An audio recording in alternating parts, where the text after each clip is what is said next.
experience is definitely a huge theme today. Clearly super important to all of us who have residents. So really excited to dive further into that discussion with a great panel focused specifically on that. Please join me in welcoming Mr. Jason Gardini, Anil Singh, Zach Jennings, Dave McGinnis, and Shlomi Ronen.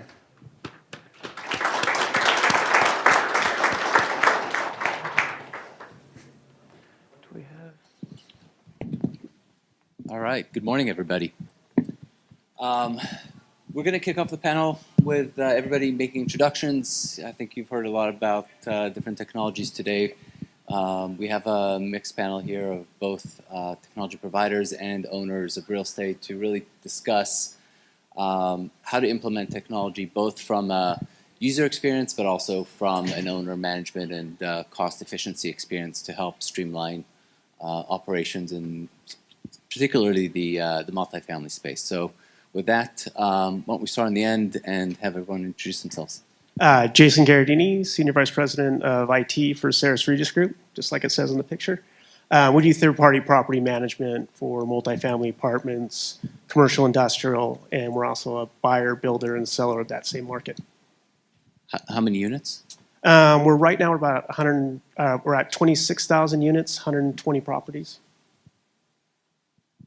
I'm Zach Jennings, CEO of Chargie. We're a turnkey EV charging provider based here in Los Angeles. We do the entire process from sales, installation, engineering, ongoing break fix, maintenance. We run the network communications, the mobile app and technology. So we're one point of contact for the entire experience to make it very easy on the property owners. We're currently also servicing Washington, Arizona, Nevada, and Texas as well. David McGinnis. I head up business development at a company called OpenPath, or an access control provider, typically deployed at perimeter and common area entrances for your residents, as well as through integrations to the wireless locks on the apartment unit doors. Anil Singh, Vice President of Technology at Veritas Investments. We are owner and operator of multifamily assets in San Francisco and Los Angeles. About 350 buildings, 7,500 units. Growing rapidly in San Francisco and Los Angeles both. So we've heard a lot about different technologies that are out there today, and this is for you and Neil and Jason. Let's start out with just kind of talking about how you think about implementing new technology. What's driving that decision today? Is it more the user experience? Is it cost savings? Is it a little both? Jason, maybe we'll start with you. Well, I think the drive comes from, where technology sits today. Technology used to be kind of like commercial based, right? You saw your cool technology commercial. Now it's all consumer based. So, somebody walks in, they want a door lock, right? They want something they can control with their phone. So it's a mix of driving from the consumer end, but also driving from the business end of, some of these technologies help us save money. You get smart thermostats, and you put those in, and you can save a lot of money down the road. So I think it's a mix of both that really drives it, and what we choose to put out in the properties. Now, us being third-party property management is a little different. We inherit a lot of technology, with some of that, and a lot of retrofitting on that end. And Neil, what about you? Yeah, I'll add on to what Jason said. We also look at gaps on what resident may be needing or what they want. With pandemic, working from their apartments is really key. So how we can help them. People are struggling with rent payment, how we can help them. So yes, how do we use the consumerization of technology to help them with, with door locks or dog walking service or laundry, but at the same time, how we can help them really help them pay rent on a flexible payment plan if they can. How we can help them build their credit, credit rating by paying the rents on time. So we are also looking from that point of view. So can each of you maybe talk about a technology that you guys recently assessed and are implementing? What's worked, what didn't work? Well, for us, the pandemic really drove, being able to show an apartment remotely. We hadn't rolled anything out on our communities yet. We were just starting to take a look at it, and we had a lot of innovative managers and leasing agents that were actually walking around FaceTiming with potential, clients, showing it, or they started making their own videos. So that was one of the ones we really quickly realized we needed to roll out pretty quickly and find a technology. And I don't know if you guys listened to Heather Wallace earlier. Her and I worked together. She used to work at SRG with me. We kind of took the same approach as where, went, evaluated, 3 vendors and took a look and, tried a bunch out. And then we found some of our other properties already had some that had the third property. So we evaluated from that end. And now we're really pushing that technology, really drove that. So, And with the impacts of the pandemic reduced today, are you finding that residents are still gravitating towards using the virtual tours, and is it become kind of a key element of the marketing process? Yeah, it is. People want that. They want that flexibility, when we're closed, or be able to go with those locks and stuff. My daughter's visiting right now from Seattle, and the other day she went to go check out an apartment, and the people weren't there. She had a time slot. They weren't there. It was in Seattle. I won't mention the management company, but they didn't show up. And had that been a smart lock situation, where they could go in and have a time slot and be able to open it, she would have saw that. And they actually ended up renting somewhere else. So I think the demand is really out there, and it's useful for us. So you've taken it to the point where somebody's going online, doing a virtual tour, putting in their information so that you can verify them before giving them access to the building, and then giving them access to certain buildings so they can walk through and touch it? Yeah, we have a couple locations, especially in the city's high-rise, where it's really useful for us to get in and do that. Yeah, so not all of we evaluate where it's going to work best. We've got some. We allowed to say senior citizen above age properties where it really doesn't make sense to put that in. That's not going to happen. It's interesting. Anil, what about you? You mentioned credit and rent payments. Yeah. So I'll give maybe 3 examples where we have deployed technology and measured the success of what's working, what's not. It's very important as you are looking to deploy anything, especially if it's a resident-faced, make sure you know how you're going to measure it. Otherwise, residents may or may not even use it. So touching on rent payments and making it flexible for residents, so they can make rent payments as a payment plan. And not only that, build their credit while making their rent payments. So if somebody wants to pay rent weekly, they can pay rent weekly? Yes. And we have lots of gig workers who have inconsistent income stream. So we look at their income stream and we develop a payment plan for them. So they can pay different amounts on different weeks and still make the full month payment. So that's one. Not only we allow them to make flexible payments, every time they make payments, we report it to the credit bureau and they are able to build their credit history. This is something unheard of, and even I was skeptical, but it's working great. How many rent payment company will allow you to report your rent payment to credit bureau? Not many. We do that, and it's been a success. Another example is we are allowing our residents to pay their rent on credit card, a different credit card, and earn rewards point on them. So you are paying, let's say, $3,000 in San Francisco, you are earning $3,000 worth of points on your credit card payments, and with a 0 transaction fee. So one of the key things is how do you make rent payment without transaction fee, and we are making that happen. So that's second example. So is the transaction cost being borne by you?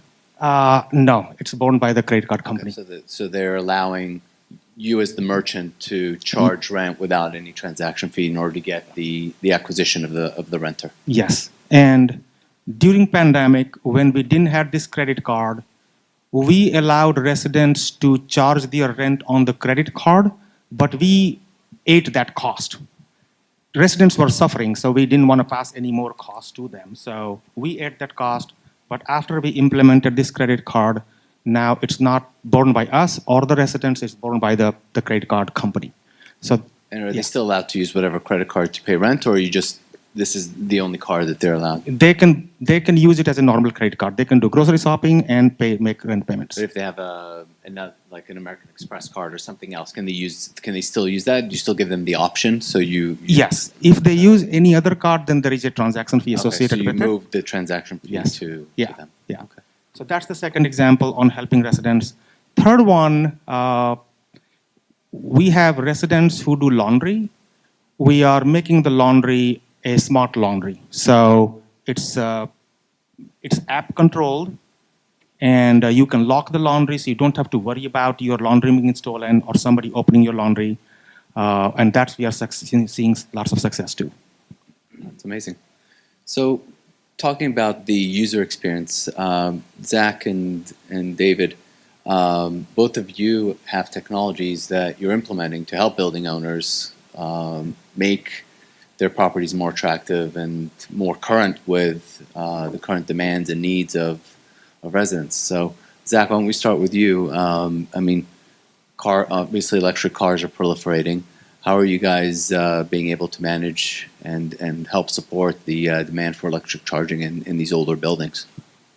So our installation, our method, we focus on what's called the bookends. Two places you're going to have the longest dwell periods. Those are going to be where you work and where you live. Single family homes is not an issue because you can put your own charger in your garage. But when you start talking apartment buildings, multifamily, that's up to the property owner. So our key to getting into these properties is, one, to make sure that we keep it at incredibly low cost. We leverage incentives, rebates, whatever locally is available to help lower the cost of the installation. Since we are the entire turnkey process, that allows us to make this a very seamless experience. So we have the sales single point of contact from the selling point all the way to the end when it's commissioned and then gets passed on to the property management. We even then train the property managers on our system so they're aware of it. But the way we look at it is we really focus on three aspects: simple, intelligent, reliable. If you can hit those, you're going to make everyone happy. You want it to be easy. You want the driver to have a good experience. You want the property manager not have one extra thing to manage and deal with. So we have a very simple platform that they can see it all. And if they don't want to ever log in there, they can reach out to us and we can help make any adjustments necessary. From the intelligence side, you need to have the technology to do things like load management.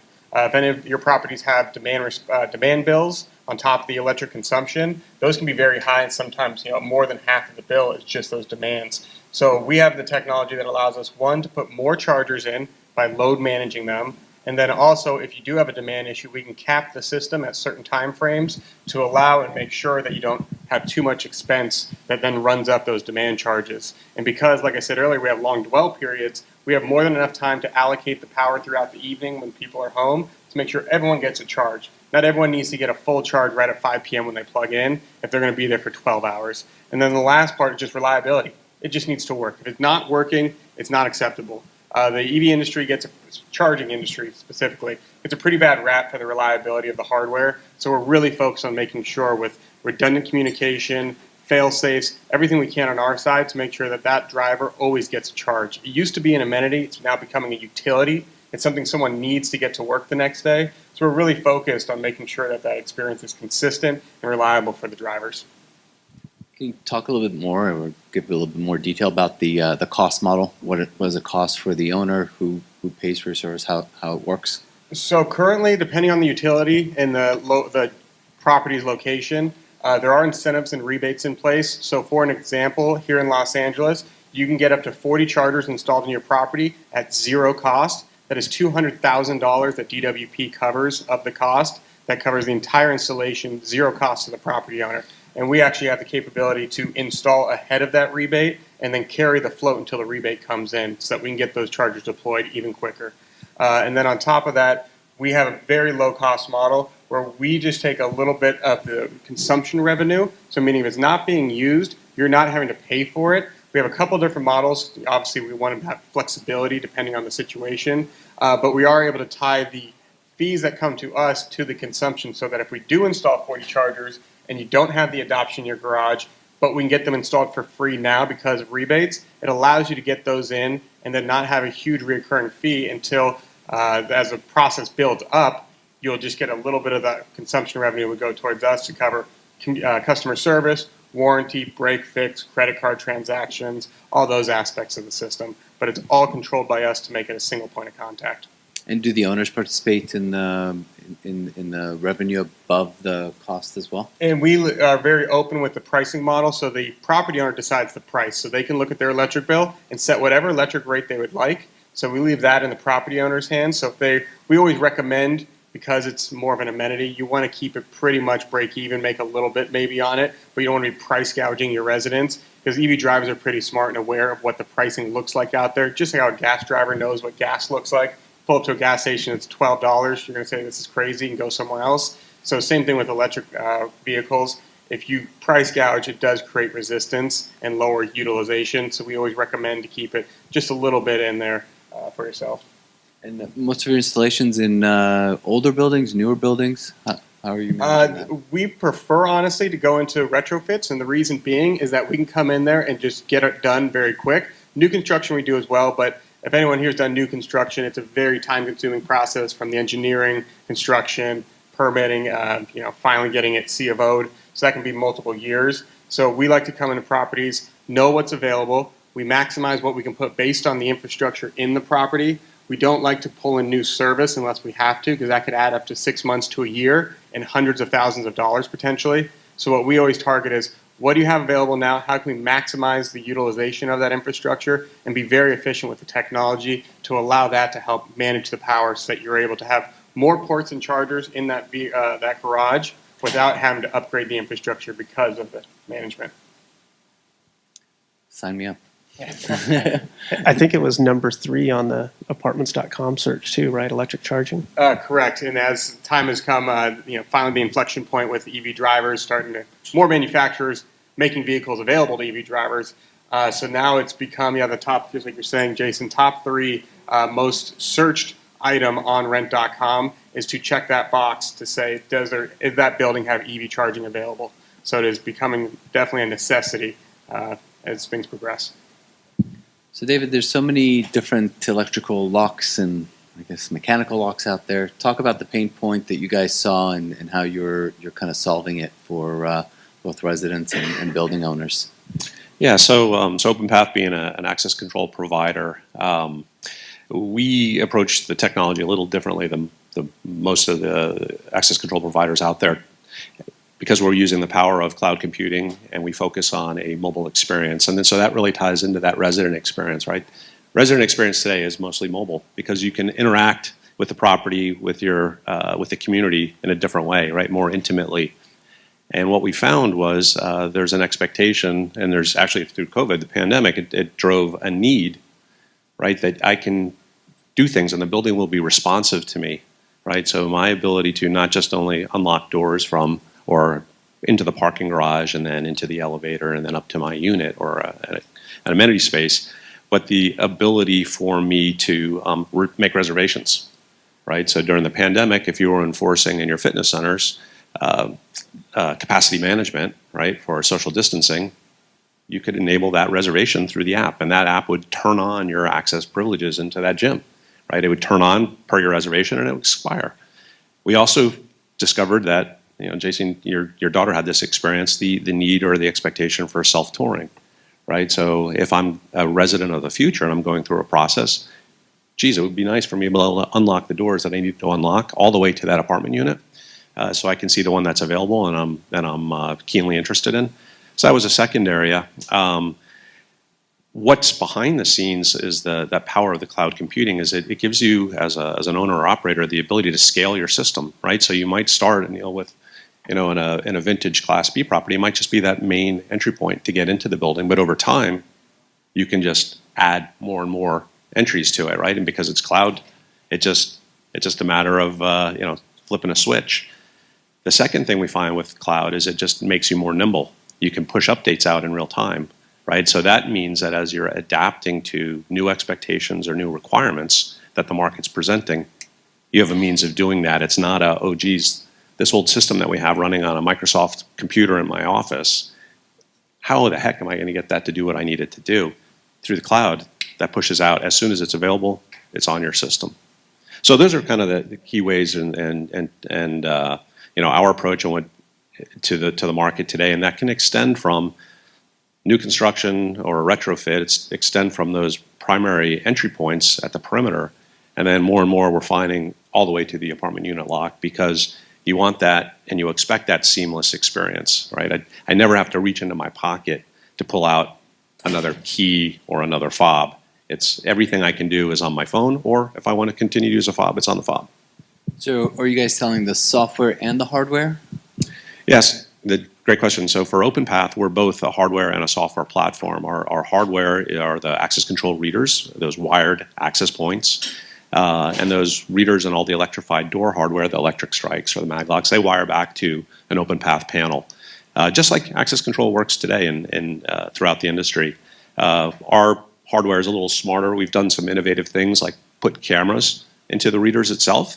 So now you have the ability to see who's on the other side of that door. You might want that for real time before you unlock it.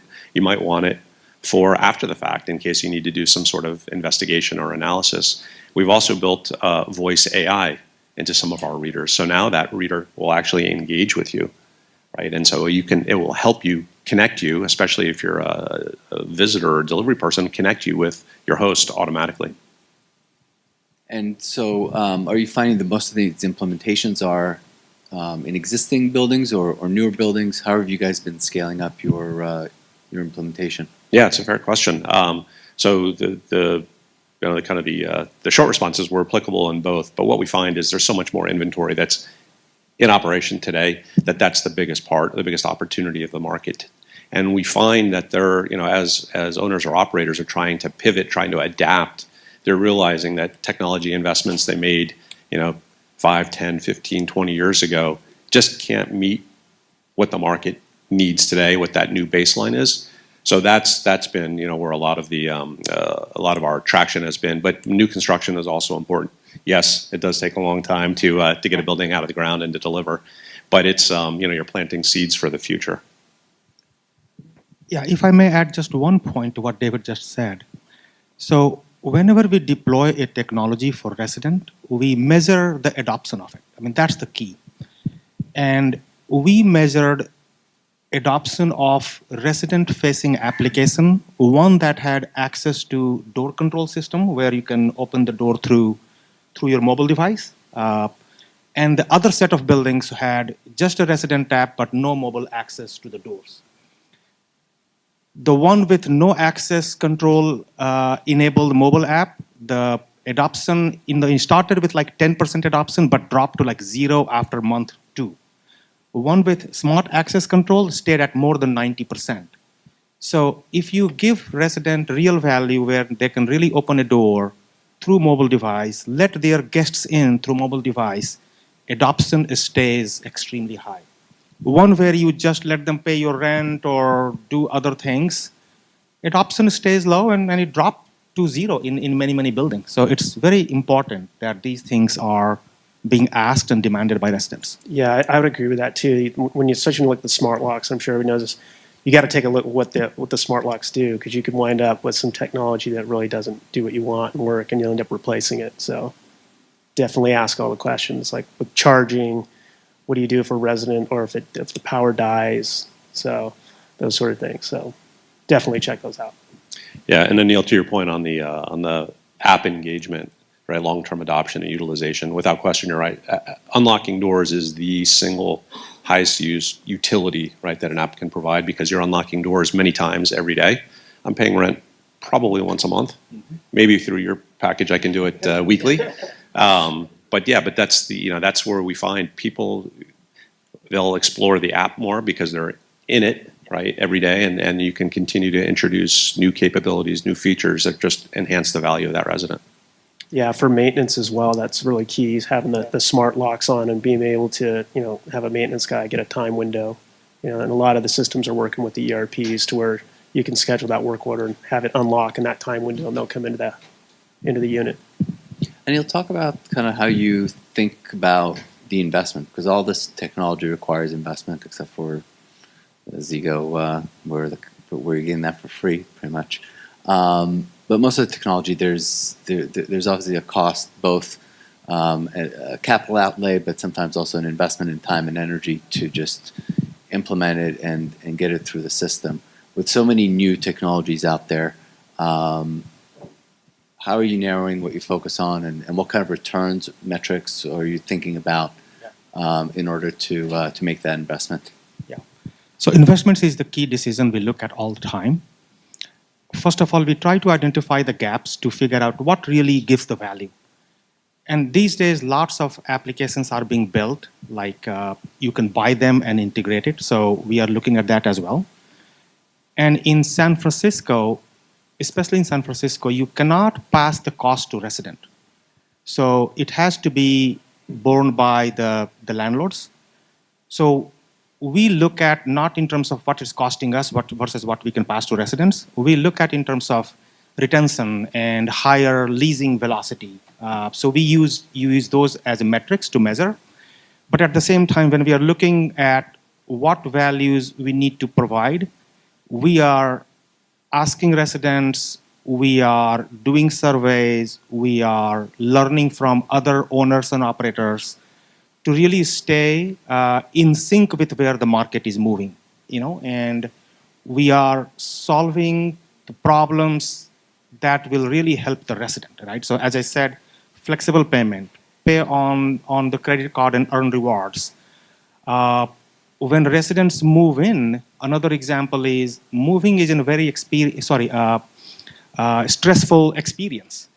How do we streamline? So if somebody is moving from, let's say, New York to LA or San Francisco, how do we streamline their experience and how we can enable this experience through mobile? So we are listening to all the vendors and piloting the technology. One of the things we do really well, because we have more than 350 buildings, if we like a piece of technology or a solution, we can pilot on 5 buildings or 10 buildings and really see what the adoption is and really see what the value is. So the key proposition for us is pilot quickly on buildings we like to pilot and see the benefit, and is it really solving the problem or not. So we are really measuring the adoption KPIs.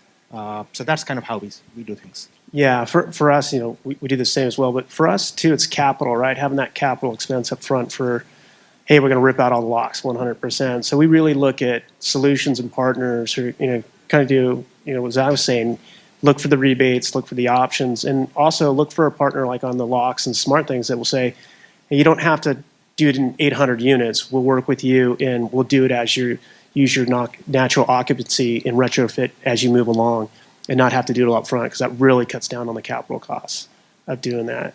And same thing, we pilot 5 properties. We'll generally a couple different options before what we decide to do, and then look at, all right, this is a solution that helps out not only the resident, but also can help us out in our operations ends as well when we look at technology and the demand. So Jason, for somebody that's in the audience or thinking about a new development, is there like a short list of must technologies that are kind of top of mind that you would suggest that they implement or plan on implementing? Charging for electric vehicles, definitely, but and having the smart units, right? You don't have to go for the full-blown smart units where you've got everything in there, command. But I mean, just think of the basics, right? What do people want? They want the thermostats. They want the door. You don't need everything. You don't need a fridge that talks to you and all that. I mean, you do, but just I would with the basics on there, because it's nice to have when you build, but 5-10 years down the line, they're going to be looking at retrofitting and replacing what they put in. So you want to be cutting edge, but not bleeding edge, and overbuild for that. So I would recommend that. But new construction is so hard, though. I would agree with these guys. Even for us, they'll come in and ask me, and then they get out into the field and they'll just do whatever they want. And there's 10 or 15 different guys in there pulling different strings, and so retrofitting is easier. I'd agree. Yeah. So for new construction, kind of the feedback that we hear from owners or developers, there's kind of attributes of technology that are important to them. They've learned through time and through maybe sometimes going down the wrong path. That kind of the 3 key things are: think mobile, right? So there has to be a way to tie into a great mobile experience for your residents. You probably want to be cloud-based, because that facilitates, again, that nimbleness, that the ability to pivot where an on-premise system doesn't allow you to do that quite as easily, as elegantly. And then the third would just be that they're open platforms, right? So API, and so an application programming interface, so that each system can talk to each other. And you may not have a use case for that today, but there's going to be one that emerges, and you want to be able to tap into that API in order to be able to deliver that. So that's, those are kind of the three. I'm curious if that's part of the thinking as you're evaluating different vendors. Is that? Yeah. Cloud-based API access is different. Definitely something we look for, because you want it to integrate with all your systems, right? Because we're going to go out and we're going to choose the best of breed. Too many companies try to do everything, right? And it just doesn't work out because they just wind up not doing anything well. So if you find the best of breed with good APIs and they're cloud-based, and even from a construction standpoint, when I work with some of our builders, I'll mention, hey, think about the building infrastructure, and everything's wireless now, so you think you don't have to connect the buildings, but you actually do when it comes down to technology. So one way or another, even with you're going to go with the new cellular technology, they still want to link your buildings, and unfortunately, some of that is still hardwired. So always think of that. Interesting. I had a good question, but forgot about it. Nothing. And Neil, for you, what again? You talked about rent. You talked about door locks. Anything? What's next that you're looking at? How important is integration? Quite frankly, I think that's what I was going to ask. Is with your existing systems, and are residents getting app fatigue yet? Yeah, no, integration is key. If you are looking at a vendor and if they cannot integrate, look somewhere else. For resident, you don't want them to go to 5 different apps to do 5 different things. So seamless, one app, if possible, experience is the key. To answer the second part of the question about what we are looking at next, if you think about resident, for us, security of the residents is very important. So not only smart access to the locks, but also security feed into the camera. So they can see their units, they can see the lobby, they can see when their packets are being delivered. And being in San Francisco downtown area, getting a package delivered and having it safe in your lobby is extremely important. So we are looking at partners who can keep your packets until you pick them up. So that area is also growing fast. We are piloting with a vendor on how that works. So that's definitely different than the Amazon lockers. Yeah, we have Amazon lockers too, but sometimes Amazon lockers, they would put it in your lobby and that doesn't look too well. So plus, if somebody is getting a furniture delivered, then that won't fit in that the locker. won't fit there. So how do you We have find the it? same with that. Yeah, They just don't get used. Yeah, exactly. So how do you have it safely stored until the resident picks it up? And resident these days could be anywhere. They could be in Hawaii when their package is delivered. So how do you keep it safe for a week or 2? So these are the areas we are exploring. Are the deliveries companies cooperating in terms of coming in and looking Yes. at the different systems? Yes. Yeah. And this area is, again, evolving very fast. One thing we are noticing in PropTech is new ideas are coming from all over the place. And if you want to build your experience for residents and provide them services, you will have lots of options.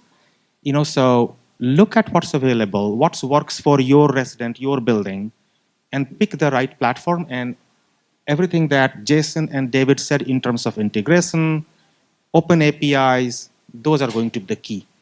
As I said, if they have to go to 5 different places to do 5 different things, adoption would be not there, and you will, invest in technology or system that wouldn't work. Yeah, and just on the open APIs, like one of the big initiatives we have right now is, dashboards and reporting and getting that operational data going. And that's one of our big projects of the year. So having systems that work with that is key. So that helps us not only with, resident data, but operational data as well. So on the back end, you now are able to capture all that data and do some data analytics to be able to determine what are the key drivers of the resident experience and make your investments accordingly. Yeah, we started our journey with a different platform that we're going to be sunsetting, just because it's not flexible, right? It doesn't have all the open APIs, doesn't have the flexible reporting doing. We're rolling out a new system that's built on Microsoft's Power BI, and it's built for the real estate industry. And you can basically pull whatever data you want into it, right? Because it's got an open platform for you to do that and manage and massage that data. So that's key for us and a big initiative, and it's got the full company backing all the way up to our major partners. Add to that, in the EV side of the business, at least for the charging, data is obviously incredibly important to us as well. That's what we have a dashboard for the property owners that is an open API that can be integrated into other dashboards as well. But the key is we monitor that consumption, that usage, that utilization to then justify when it makes sense to add more chargers or put that next step of investment. So you clearly are able to look back at the history and make a rational decision based upon that past experience and what is going on with that property. And some properties just naturally will have more utilization than others. And when you see it and you can justify the next step, you bring us back in and we lay out the options of what it looks like to continue to expand the system. So you're not forced into a huge upfront cost. If you want to do it in a modular fashion, you can do that by just continuing to add to the system as necessary.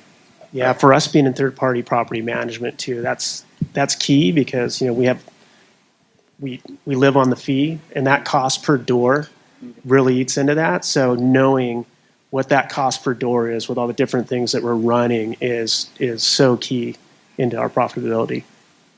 Zach, are you guys integrated into the billing systems, or do you have your own separate billing system, billing that goes out to the tenant? How does that work? We have both options. Right now, the primary is our own billing system, just because of the way that it works from the charging side. It's easier for us to have full control over the systems, but we do also have the availability to integrate with other payment systems. So like you're saying before, you don't get overburdened with too many apps. We have the ability to integrate to an app if necessary so that our charging initiation functions can be triggered from some other app without even having to be a part of our ecosystem. So we have about